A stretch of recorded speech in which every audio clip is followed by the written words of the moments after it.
Hello प्यारे बच्चों, मेरा नाम है ऋषभ सिंह और आप सभी देख रहे हैं आपका अपना यूट्यूब चैनल ऋषि यस क्लासेस।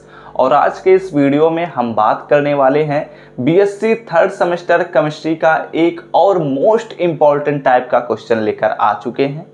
इस वीडियो में हम पढ़ने वाले हैं कि बीएससी थर्ड सेमेस्टर केमिस्ट्री का जो हमारा पेपर है chemical dynamics and coordination chemistry, उसका जो यूनिट फर्स्ट है जिसमें हम केमिकल काइनेटिक्स के बारे में पढ़ते हैं, उसी में ही एक और इम्पॉर्टेंट टॉपिक को उठाए हैं जिसका नाम है अर्हीनियस इक्वेशन। इसमें हम समझेंगे कि अर्हीनियस इक्वेशन से किस प्रकार के क्वेश्चन पूछे जाते हैं, उन्हें हम कैसे अटेम्प्ट करेंगे, अगर आपके एग्जाम में आ जाता है तो उनके सल्यूशन को, उनके एक्सप्लेनेशन को हम कैसे लिखेंगे, इन सभी चीज़ों पर हम बात करने वाले हैं। लेकिन इससे पहले हम बहुत सारे टॉपिक्स ऑलरेडी कवर कर चुके हैं, उनके इंपॉर्टेंट क्वेश्चंस को प्रोवाइड कर चुके हैं। अगर उन लेक्चर्स को नहीं देखे हैं तो आई बटन पर जाकर देख लीजिएगा या फिर पूरे प्लेलिस्ट का लिंक आप सभी को डिस्क्रिप्शन में मिल जाएगा। और जो भी नोट्स हैं वो आप खुद से बनाइए। अगर फिर भी आपको आलस आता है तो आप हमारे टेलीग्राम ग्रुप से ज्वाइन कर सकते हैं, वहां पर आपको सभी क्लासेस के पीडीएफ प्रोवाइड कर दिए जाते हैं, ठीक है। लेकिन अगर आप खुद से नोट्स बनाते हैं तो आप सबके लिए बेस्ट होगा। चलिए अब हम बात करते हैं कि अर्हीनियस इक्वेशन से किस प्रकार के क्वेश्चन पूछे जा सकते हैं। बेसिकली अगर हम बात करें तो जो अर्हीनियस इक्वेशन है, ये हमारे पास ऐसा इक्वेशन या ऐसा टॉपिक है जो हम कह सकते हैं कि effect of temperature on chemical reaction, इस पर हम बात करने वाले हैं। यानी कि जो हमारा रेट ऑफ रिएक्शन होता है, हम जानते हैं कि इसे कई तरह के फैक्टर प्रभावित करते हैं, जिसमें हमारे पास पहला जो इम्पोर्टेंट फैक्टर था वो कंसंट्रेशन था। उस पर हम ऑलरेडी बात कर चुके हैं। उसी में हम zero order reaction, first order reaction, second order reaction, इन सभी चीज़ों पर हमने बात किया था। अब उसी में ही अगला जो हमारा पॉइंट आता है वो है टेम्परेचर का इफेक्ट, यानी कि इफेक्ट ऑफ टेम्परेचर। कैसे केमिकल रिएक्शन में जो रेट कांस्टेंट होता है उसे कैसे अफेक्ट करता है टेम्परेचर, उसी के बारे में ही अर्हीनियस ने बताया था। अर्हीनियस से पहले भी बहुत सारे साइंटिस्टों ने प्रयास किया, बहुत सारे एक्सपेरिमेंट किए, बहुत सारे रिजल्ट उन्होंने दिए, लेकिन उन सभी का जो एक्सपेरिमेंट था वो उतना सक्सेसफुल नहीं हुआ जितना अर्हीनियस का हुआ। अर्हीनियस ने कहा कि अरे इन सबको हटाओ, मेरा जो है इसे को लिखो। उन्होंने कहा, एक ऐसे ओवरव्यू के लिए अभी बता देता हूँ, उसके बाद इसमें क्वेश्चन अभी हम देखने वाले हैं। देखो, अर्हीनियस ने कहा कि जो हमारे पास रेट कांस्टेंट के होता है, यह हमारे पास इक्वल होता है a into e to the power minus E A upon में आर टी के। इसमें ध्यान से सुन लो मेरी बात को, बहुत ही बारीकी से समझने की कोशिश करना। देखो, यहाँ पर जो हमारे पास अर्हीनियस ने यह इक्वेशन प्रोवाइड किया था, इस इक्वेशन में जो यहाँ पर k है वह रेट कांस्टेंट है। यहाँ पर जो हमारे पास a है इसे अर्हीनियस कांस्टेंट भी कहते हैं। और यहाँ पर जो हमारे पास E है, यह तो एक्सपोनेंशियल है, लेकिन यहाँ पर EA जो है यहाँ पर ऊपर पावर में, ठीक है, इसे हम कहते हैं एक्टिवेशन एनर्जी। तो सवाल उठता है कि एक्टिवेशन एनर्जी क्या होता है, तो इसके बारे में हम अगले वीडियो में कवर करेंगे। लेकिन यहाँ पर हम अर्हीनियस इक्वेशन, इसी इक्वेशन को हम ड्राइव करेंगे। और यहाँ पर हमारे पास R जो होता है वह यूनिवर्सल गैस कांस्टेंट होता है और जो T होता है यह टेम्परेचर होता है, ठीक है। तो ये जो इक्वेशन है ना, ये सबसे बेस्ट इक्वेशन है किसके लिए? For relation between rate constant to temperature, rate constant to temperature. तो कई बार आप सभी के एग्जाम में पूछा जा सकता है, क्या पूछा जा सकता है, चलो मैं क्वेश्चन लिखकर फिर बताता हूं कि कैसे कैसे क्वेश्चन इससे बन सकते हैं। यहां पर पूछा जा सकता है कि drive the relationship between the rate constant and temperature. तो इस सिचुएशन में भी हमें अर्हीनियस इक्वेशन का ही, अर्हीनियस इक्वेशन ही हमें ड्रा करना रहेगा। तो अर्हीनियस इक्वेशन कई प्रकार से भी पूछा जा सकता है, तो ये हमारे पास एक प्रकार का हुआ। नाम से भी डायरेक्ट पूछा जा सकता है कि अर्हीनियस इक्वेशन को ड्राइव करिए। इसमें ऐसे भी पूछा जा सकता है कि डायरेक्ट ये इक्वेशन दे दिया जाएगा और पूछ लिया जाएगा कि इसी इक्वेशन को ड्राइव करिए। तो कई प्रकार से क्वेश्चन मतलब बनाए जा सकते हैं। इन सभी चीज़ों के बारे में फिलहाल हम डिस्कस करने वाले हैं। तो चलिए समय को ना बर्बाद करते हुए अब पहले हम समझते हैं कि इसमें किस प्रकार के क्वेश्चन पूछे जा सकते हैं। तो चलिए अब हम समझते हैं कि अर्हेनियस इक्वेशन से किस प्रकार के आपके एग्जाम में क्वेश्चन पूछे जा सकते हैं। इसमें कई प्रकार के क्वेश्चन पूछे जा सकते हैं, लेकिन मैंने मेनली जो पूछे जाते हैं वो 3 प्रकार से ही पूछे जाते हैं, तो उन्हीं को मैंने लिख लिया है। यहाँ पर लिखा गया है कि व्हाट इज एक्टिवेशन एनर्जी। सबसे पहले तो हमें बताना होगा कि एक्टिवेशन एनर्जी क्या होता है, और जो पहला क्वेश्चन है यही इंपॉर्टेंट भी है क्योंकि यही क्वेश्चन कई बार पूछा जाता है। ठीक है, तो एक्टिवेशन एनर्जी क्या होता है इसके बारे में मैंने आप सभी को बताया कि अगले लेक्चर में हम बात करेंगे, लेकिन यहाँ पर चलिए अगले पॉइंट पर बात करते हैं। Derive the equation of Arrhenius equation. ठीक है, मतलब कहने का यही है कि अर्हेनियस इक्वेशन को ड्राइव करना है। दूसरा क्वेश्चन भी कई बार पूछा जाता है कि drive the relationship between the rate constant. ठीक है, रेट कांस्टेंट को हम किससे रिप्रेजेंट करते हैं, स्मॉल के से। Rate constant and temperature, temperature को हम किससे रिप्रेजेंट करते हैं, कैपिटल टी से। ऑफ केमिकल रिएक्शन, इनके बीच हमें एक रिलेशनशिप ड्राइव करना है। तीसरा क्वेश्चन तो पूछा ही नहीं जाता, मतलब ये तो सेम ही क्वेश्चन है, बस मैंने लिख दिया है अलग तरीके से। ड्राइव के इज इक्वल टू, हमें यह प्रूव करना है या ड्राइव करना है कि के इज इक्वल टू हमारे पास होता है a इंटू ई के power minus E A upon में आर टी। ठीक है, तो इसी के ही अब हम सॉल्यूशन पर बात करेंगे। अगर आप लोग इसका स्क्रीनशॉट लेना चाहें तो ले सकते हैं। चलिए अब हम, लेकिन यहां पर एक चीज और समझने की कोशिश करेंगे। सबसे पहले अर्हेनियस इक्वेशन को प्रूव करने से पहले हम कुछ और भी चीजों पर बात करेंगे, तो उसके बाद हम अर्हेनियस इक्वेशन पर डायरेक्ट चलेंगे। तो चलिए पहले हम समझते हैं कि एक्टिव मॉलिक्यूल्स क्या होते हैं और पैसिव मॉलिक्यूल्स क्या होते हैं। तो अर्हेनियस इक्वेशन को ड्राइव करने से पहले हम कुछ और भी चीजों को समझ लेते हैं, क्योंकि ये सभी चीजें इंपॉर्टेंट हैं और हो सकता है आप सभी से वेरी शॉर्ट आंसर टाइप के क्वेश्चन में भी पूछा जा सकता है। तो इसलिए यहां पर ध्यान रखिए, और ऑब्जेक्टिव क्वेश्चन में भी पूछा जा सकता है। तो ध्यान दीजिएगा कि क्या पूछा जा रहा है, मतलब क्या कहा जा रहा है।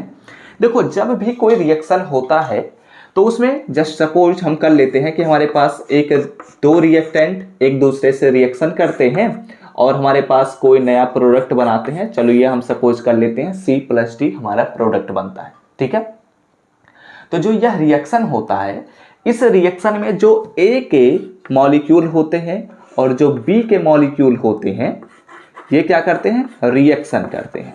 ठीक है, तो ये जो मॉलिक्यूल्स होते हैं ये एक दूसरे से कोलाइड करते हैं। अगर फिजिकल केमिस्ट्री की भाषा में बात करें तो ये एक दूसरे से कोलाइड करते हैं, यानी कि एक दूसरे से टकराते हैं, जिसकी वजह से ही इनसे प्रोडक्ट का फॉर्मेशन होता है। ठीक है, फिजिकल केमिस्ट्री की भाषा में कोलाइड कहेंगे। अगर हम केमिकल केमिस्ट्री या फिर ऑर्गेनिक केमिस्ट्री की भाषा में बात करेंगे तो वहां पर हमारे पास केमिकल रिएक्शन होता है। तो ऐसे भी कह सकते हैं, बॉन्ड का टूटना फिर बॉन्ड का बनना, यही होता है केमिकल रिएक्शन। तो यहां पर देखो मैं क्या बताना चाह रहा था, ध्यान से सुनना। जो मॉलिक्यूल्स होते हैं, इनमें जो मॉलिक्यूल्स होते हैं ये सभी मॉलिक्यूल्स एक दूसरे से टकराकर कंपाउंड का फॉर्मेशन तो करते हैं, लेकिन जो सभी मॉलिक्यूल्स हैं वो नहीं करते हैं। मैंने क्या कहा, ध्यान से सुनना। ये जो मॉलिक्यूल्स होते हैं इनमें कुछ ही मॉलिक्यूल्स ऐसे होते हैं जो एक दूसरे से टकराते हुए प्रोडक्ट का फॉर्मेशन करते हैं। उन मॉलिक्यूल्स को हम कहते हैं एक्टिव मॉलिक्यूल्स। क्या कहते हैं, एक्टिव मॉलिक्यूल्स। लेकिन कुछ ऐसे भी मॉलिक्यूल होते हैं, कुछ नहीं बहुत सारे ऐसे मॉलिक्यूल्स होते हैं जो कि पैसिव मॉलिक्यूल कहलाते हैं, और ऐसे मॉलिक्यूल एक दूसरे से जल्दी नहीं टकराने की कोशिश करते हैं। यानी कि पैसिव मॉलिक्यूल्स हमारे प्रोडक्ट के फॉर्मेशन में पार्टिसिपेट नहीं करते हैं, बल्कि एक्टिव मॉलिक्यूल्स जो होते हैं वही प्रोडक्ट के फॉर्मेशन में पार्टिसिपेट करते हैं। समझ में आई बात। चलो यहां पर जो लिखा गया है इस पर हम बात कर लेते हैं। यहां पर लिखा गया है कि Arrhenius put the hypothesis that all the molecules of a reactant do not take part in the chemical reaction. क्या कहता है कि जो रिएक्टेंट के मॉलिक्यूल्स होते हैं उनमें सभी मॉलिक्यूल्स रिएक्शन में पार्टिसिपेट नहीं करते हैं, बल्कि it is only a certain number of molecules. बहुत कुछ ही मॉलिक्यूल्स होते हैं जो प्रोडक्ट के फॉर्मेशन में या केमिकल रिएक्शन में पार्टिसिपेट करते हैं, known as active molecules that take part in the chemical reaction.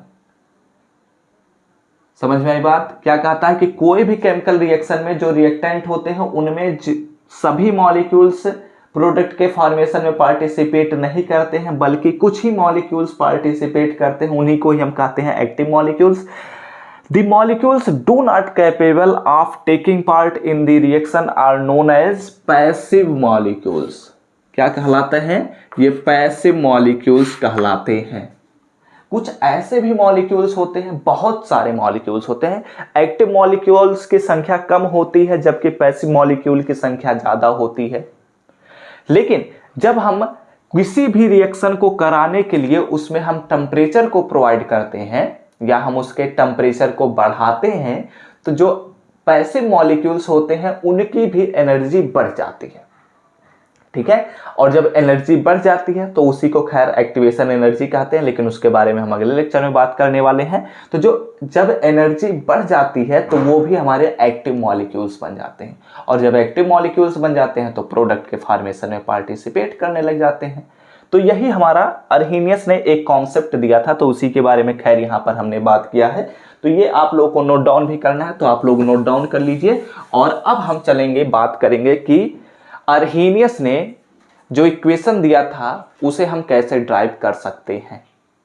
तो चलिए अब हम बात करते हैं कि हम कैसे अर्हेनियस इक्वेशन को ड्राइव कर सकते हैं, इसके बारे में। तो आप लोग हेडिंग डाल दीजिए डेरिवेशन ऑफ अर्हेनियस इक्वेशन, या फिर इसी को ही एक और नाम से भी लिख सकते हैं, डेरिवेशन या relationship between temperature and rate constant of a chemical reaction. ठीक है, चलिए हम शुरुआत करते हैं। इसी वीडियो को इसी बोर्ड को ही हम 3 से 4 पार्ट में डिवाइड कर देते हैं।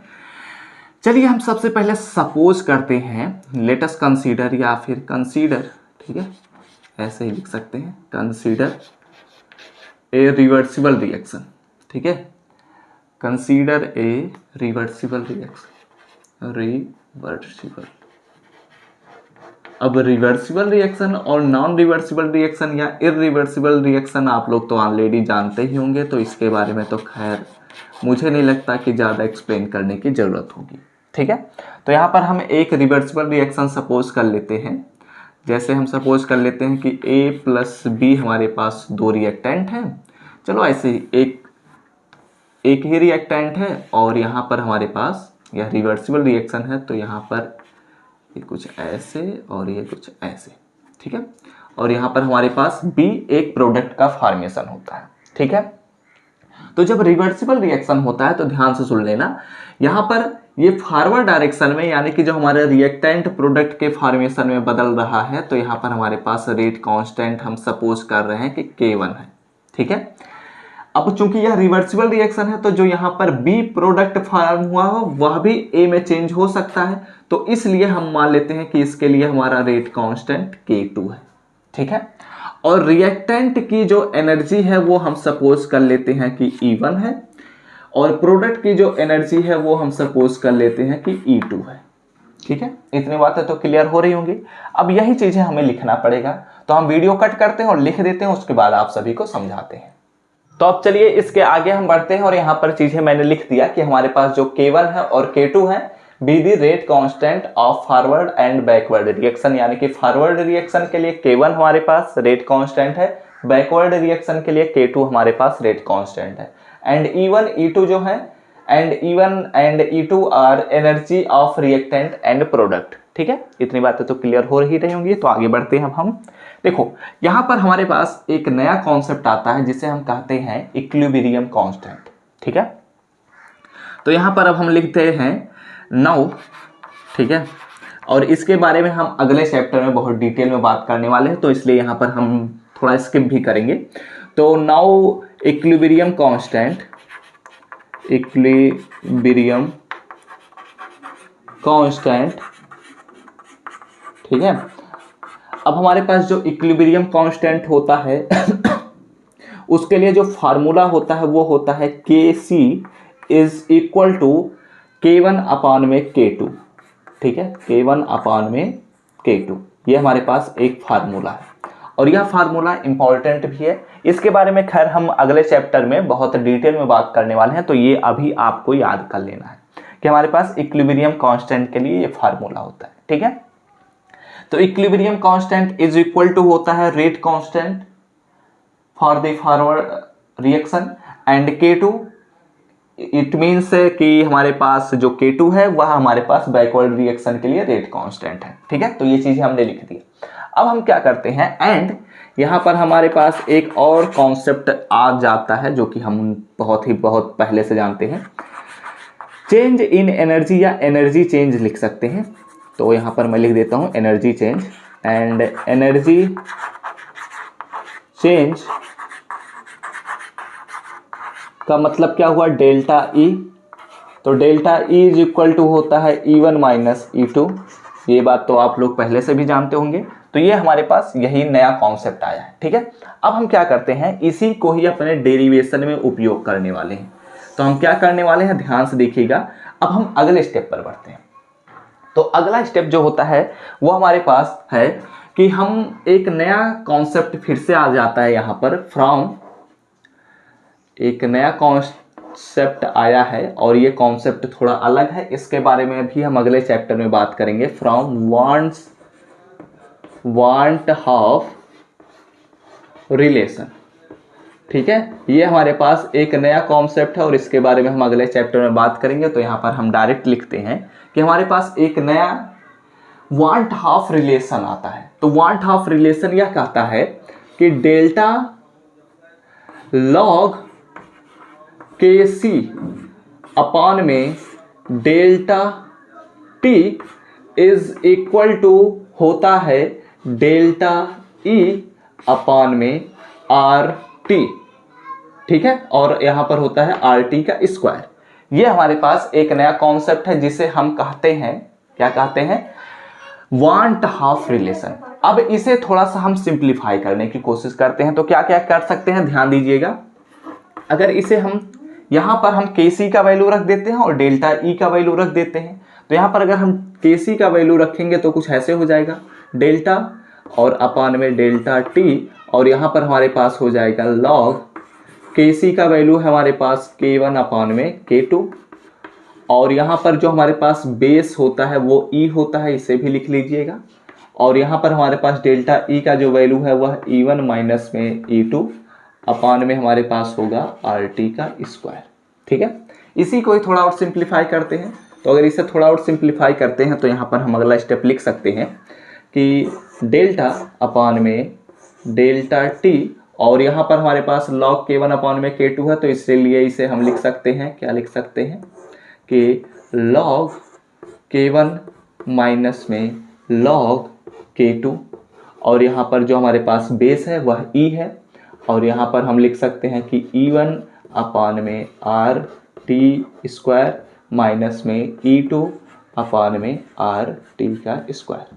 ठीक है, इसे थोड़ा और सिंप्लीफाई करते हैं। तो अगर इसे और हम सिंप्लीफाई करते हैं तो अगले स्टेप में ऐसे लिख सकते हैं कि डेल्टा, और यहाँ पर हम लिख देते हैं डेल्टा लॉग K1 अपान में डेल्टा टी, और यहाँ पर हम लिख देते हैं माइनस में डेल्टा लॉग K2 अपान में डेल्टा टी, यानी कि हम डेल्टा टी से मल्टीप्लाई कर रहे हैं अंदर, और यहाँ पर हमारे पास आएगा E1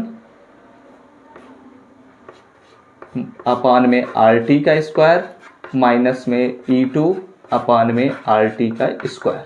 ठीक है, ये हमारे पास आएगा।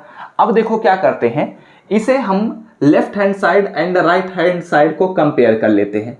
यहाँ पर K1 है तो यहाँ से E1 को उठा लेते हैं, यहाँ से K2 है तो यहाँ से E2 को उठा लेते हैं, क्योंकि यहाँ पर जो हमारे पास K1 है वह फॉरवर्ड डायरेक्शन में रेट कांस्टेंट है, और जो E1 है वह रिएक्टेंट का एनर्जी है, और K2 जो है वह हमारे पास बैकवर्ड डायरेक्शन में रेट कांस्टेंट है, और E2 जो है वह हमारे पास प्रोडक्ट का एनर्जी है। तो इसलिए हम क्या करते हैं, इसको कंपेयर कर लेते हैं। तो यहाँ पर ऐसे भी लिख सकते हैं, नाउ डायरेक्ट हम लिख देते हैं, कोई दिक्कत की बात नहीं है। यहाँ पर हम लिख देते हैं कि डेल्टा लॉग K1 अपान में delta T is equal to हमें मिलेगा E1 अपान में आर टी का स्क्वायर, एंड यहाँ पर हमें अगला पॉइंट क्या मिलेगा, डेल्टा लॉग K2 अपान में delta T is equal to हमें मिलेगा E2 अपान में आर टी का स्क्वायर। कोई दिक्कत तो होनी नहीं चाहिए। हमने क्या किया, बस इसको उठाया, इसके बराबर लिख दिया, इसको उठाया, इसके बराबर लिख दिया। ठीक है, तो अब यहां पर ध्यान से देखो, तो इसी को ही हम जनरल तरीके से भी लिख सकते हैं। कैसे लिख सकते हैं, देखो K1 K2 तो E1 E2, बस इतना ही तो अंतर है, और तो सब कुछ सेम है। तो इसलिए हम एक जनरल पॉइंट ऑफ व्यू से देखें तो यहां पर हम लिख सकते हैं K और यहां से लिख सकते हैं E। ठीक है, तो इस प्रकार से हम एक जनरल पॉइंट ऑफ व्यू से अब इसे लिखने वाले हैं और उसके बाद हमारा अर्हीनियस इक्वेशन आएगा। ठीक है, ये सभी स्टेप हम क्यों करते हैं, इसके पीछे भी लॉजिक है, लेकिन इन लॉजिक को अभी हम समझने वाले नहीं हैं, क्योंकि यह इंपॉर्टेंट क्वेश्चन के रूप में हम इस वीडियो को बात कर रहे हैं। तो इन्हें हम छोड़ रहे हैं, हम डायरेक्ट अपने पॉइंट ऑफ व्यू से बात करेंगे कि इंपॉर्टेंट क्वेश्चंस के वीडियो को हम कैसे कवर कर सकते हैं, और यही हमारा मेन मोटिव भी है। ठीक है, तो ये आप लोग नोट डाउन कर लीजिए, और इसके अब चलिए अगले स्टेप पर बढ़ते हैं। और ये हमारे पास आई थिंक आप लोग स्क्रीनशॉट ले चुके होंगे, तो अब चलिए हम अगले पॉइंट पर बढ़ते हैं। तो अब इसी को ही हम कुछ ऐसे लिख सकते हैं कि हम इन जनरल की अब बात कर रहे हैं, यानी कि एक नॉर्मल तौर पर हम बात करने वाले हैं। तो इन जनरल हम लिख सकते हैं कि जो हमारे पास डेल होता है, डेल लॉग के अपान में del T is equal to हमारे पास आएगा ई ए अपान में आर टी का स्क्वायर। अब सवाल उठ जाएगा कि ई ए क्या है, तो यही एक्टिवेशन एनर्जी है, और यहाँ पर हम इसे ऐसे ही लिखने वाले हैं। आप ई लिखते तब भी कोई दिक्कत की बात नहीं है, क्योंकि कई बुकों में ई के नाम से ही लिखा हुआ मिलेगा। ई ए लिखेंगे तो भी कोई दिक्कत की बात नहीं है, यह भी हमारे पास एक्टिवेशन एनर्जी को ही रिप्रेजेंट करेगा। नोटेशन ही है, चाहे हम ई को लिखें चाहे ई ए को लिखें, कहेंगे तो एक्टिवेशन एनर्जी ही। तो एक्टिवेशन एनर्जी क्या है अगले वीडियो में हम बात करेंगे, लेकिन यहाँ पर चलिए इसे अब हम सिंप्लीफाई करते हैं। तो अगर ध्यान से देखा जाए तो अब हमें क्या करना है कि k का एक्सप्रेशन हमें पता करना है। तो k का एक्सप्रेशन हम कैसे पता कर सकते हैं, dt को उधर भेज देते हैं डेल टी को, और इंटीग्रेशन कर देते हैं। तो यहाँ पर हम क्या करते हैं OR, और यहाँ पर हमारे पास अगला स्टेप जो है वह del log k is equal to हमें मिलेगा ई ए अपान में आर टी का स्क्वायर, और यहाँ पर हमें मिलेगा डेल टी। ठीक है, तो अब क्या करते हैं, ऑन इंटीग्रेशन अब हम यहाँ पर इंटीग्रेशन करने वाले हैं। अब अगर हम इंटीग्रेशन करेंगे तो क्या होगा, ध्यान दीजिएगा, यहाँ पर हम इंटीग्रेशन करेंगे तो यहाँ पर हमारे पास इंटीग्रेशन साइन डेल लॉग के एंड इज इक्वल टू हमें मिलेगा integration of E A upon में आर टी का स्क्वायर, और यहाँ पर हमें मिलेगा डेल टी। ठीक है, तो अब इसे हम थोड़ा सिंप्लीफाई करते हैं। तो अगर इसे हम सिंप्लीफाई करेंगे तो यहाँ पर हमें मिलेगा डेल लॉग के, तो यहाँ पर हो जाएगा हमारे पास लॉग के। एक काम करते हैं, यहाँ से जितना कांस्टेंट है उसे पहले हम बाहर निकाल लेते हैं, उसके बाद हम इंटीग्रेशन को सॉल्व कर देंगे। यहाँ पर हमारे पास कांस्टेंट टर्म मिलेगा ई ए यानी कि एक्टिवेशन एनर्जी, और यहाँ पर आर मिलेगा, एंड इंटीग्रेशन ऑफ टी का स्क्वायर, और यहाँ पर हमें मिलेगा डेल टी। ठीक है, तो इसे अगर हम थोड़ा और सिंप्लीफाई करें तो यहाँ पर हम अब डायरेक्ट बात कर सकते हैं इंटीग्रेशन पर। तो लॉग के इज इक्वल टू हमें मिलेगा ई ए अपान में आर, और ये जो ए है वह इनटू में नहीं है, यह सफिक्स के रूप में लिखा गया है, यानी कि नीचे हमें लिखना है। और यहाँ पर अगर इसे हम सॉल्व करते हैं तो यहाँ पर हमें मिलेगा 1/t स्क्वायर है, तो t स्क्वायर ऊपर जाएगा तो t के पावर -2 हो जाएगा। तो इसलिए इसे हम लिख सकते हैं, अगर इसे हम सॉल्व करेंगे तो हमें मिलेगा -1/t। ठीक है, यहाँ पर हम डायरेक्ट कर दे रहे हैं इंटीग्रेशन, आप सभी को कोई दिक्कत तो होनी नहीं चाहिए। और हम क्या करते हैं, अब हम जब इंटीग्रेशन करते हैं तो एक इंटीग्रेशन कांस्टेंट तो जुड़ता ही है। तो अगर इंटीग्रेशन कांस्टेंट को जोड़ते हैं तो इसे हम a लिख सकते हैं। ठीक, लेकिन हम लॉगरिथमिक टर्म में लिखते हैं जिससे हमारा काम आसान हो जाए। तो log a लिख दिया मैंने। ठीक है, कांस्टेंट ही है, कुछ भी फर्क नहीं पड़ता, चाहे आप log a लिखिए, कुछ भी फर्क नहीं पड़ता, लेकिन हमें जो एक्सप्रेशन ड्राइव करना है उसके लिए हम log a ही लिखेंगे। ठीक है, तो अब क्या करते हैं, log a को इधर खींच लाते हैं और इसे हम थोड़ा और सिंप्लीफाई कर देते हैं। और यहाँ पर हो जाएगा हमारे पास log k माइनस में log a is equal to हमारे पास यहाँ पर हो जाएगा -e a अपान में RT हो जाएगा ना। अब यहाँ पर क्या करते हैं, देखो log k minus log a, तो इसलिए यहाँ से एक फार्मूला हमें मिलता हुआ दिख रहा है। तो पहले इसे इरेज करते हैं और इसे हम थोड़ा सा सॉल्व करने की कोशिश करते हैं। और ठीक है, ये सब तो आप लोग स्क्रीनशॉट ले ही चुके होंगे। तो चलिए अब अगले पॉइंट ऑफ व्यू से हम बढ़ते हैं आगे। तो यहाँ पर अगर ध्यान से देखा जाए तो यहाँ पर जो हमारे पास अगला पॉइंट आएगा वो हमारे पास log k और माइनस log a है। तो इसलिए इसे हम लिख सकते हैं log k divided by a। और यहाँ पर हमारे पास जो अगला पॉइंट है वो हमारे पास है माइनस EA अपान में RT। ठीक है, तो अगर इसी को थोड़ा सा और सिंप्लीफाई करें, बस हम अपने स्टेप पर पहुंचने वाले हैं, ध्यान दीजिएगा। यहाँ पर log k अपान a लिखा गया है, तो log को उधर भेज देते हैं। तो यहाँ पर हो जाएगा हमारे पास k अपान में a इज इक्वल टू, जब हम log को उधर भेजेंगे तो यहाँ पर हो जाएगा e के पावर माइनस a अपान में RT। ठीक है, अब हम क्या करते हैं, सिंपली a को उधर मल्टीप्लाई कर देते हैं। तो यहाँ पर k इज इक्वल टू हमें मिलेगा a into e to power minus EA upon में RT। और यही तो हमें फार्मूला ड्राइव ही करना था। और इस प्रकार हमारा जो मेन फार्मूला है, जिसे हम कहते हैं, क्या कहते हैं, Arrhenius equation. This equation is known as, यहाँ पर हम लिख देते हैं, दिस इक्वेशन is known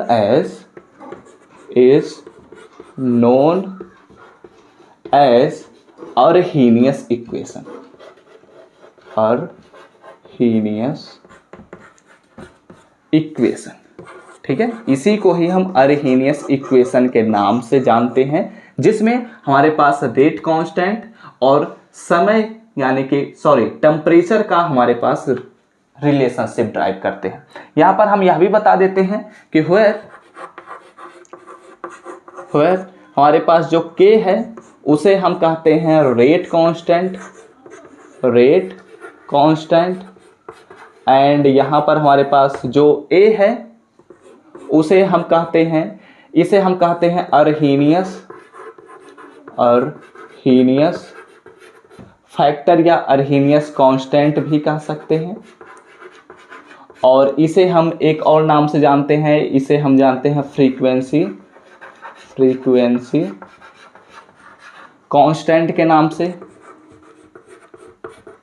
ठीक है, और इसे एक और नाम से जानते हैं, देखो यहाँ पर e से पहले लिखा गया है, तो e हम जानते हैं एक्सपोनेंशियल होता है, तो e से पहले लिखा गया है, इसलिए इसे हम कहते हैं प्री एक्सपोनेंशियल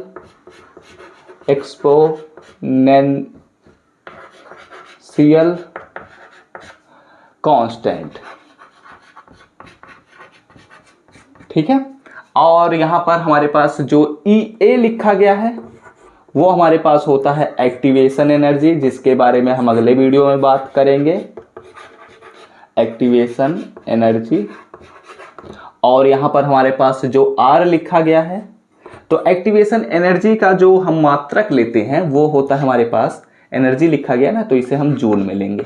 ठीक है, और यहाँ पर जो हमारे पास R है वह हमारे पास गैस कांस्टेंट होता है, और इसका जो वैल्यू होता है वो होता है आई थिंक 8 हमारे पास होता है 643, यही लगभग होता है। चलो हम इसके बारे में खैर जब हम क्वेश्चन न्यूमेरिकल सॉल्व करेंगे तो वहाँ पर हम बात कर लेंगे। और हमारे पास जो T होता है वो होता है टेम्परेचर, और जो टेम्परेचर होता है वो हमारा केल्विन में होता है, यह बात ध्यान में रखिएगा हमेशा। ठीक है, तो ये हमने क्या किया, हमने अर्हीनियस इक्वेशन ड्राइव किया है।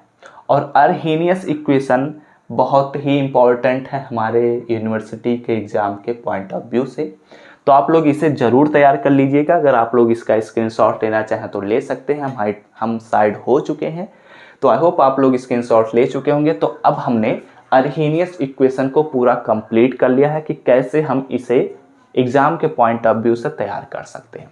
और ये इंपॉर्टेंट क्वेश्चन है, इसलिए हम थोड़ा तेज़ी से लेकर चले हैं, अदरवाइज इसमें हमें बहुत सारी चीज़ें एक्सप्लेन करने की ज़रूरत है।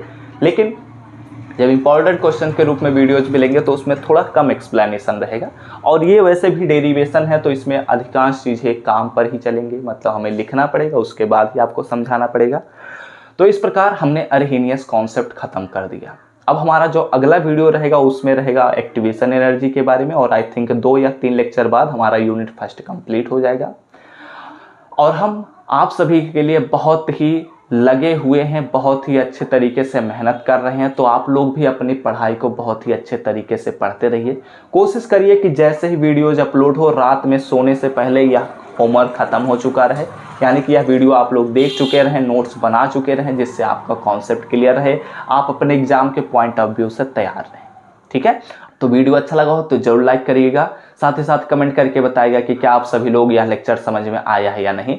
और इस वीडियो को अपने कॉलेज में अपने दोस्तों के साथ ज़रूर शेयर करिए, जिससे ऐसे ही और भी बच्चे जिन्हें जो कोचिंग एफोर्ड नहीं कर सकते वो भी पढ़ सकें।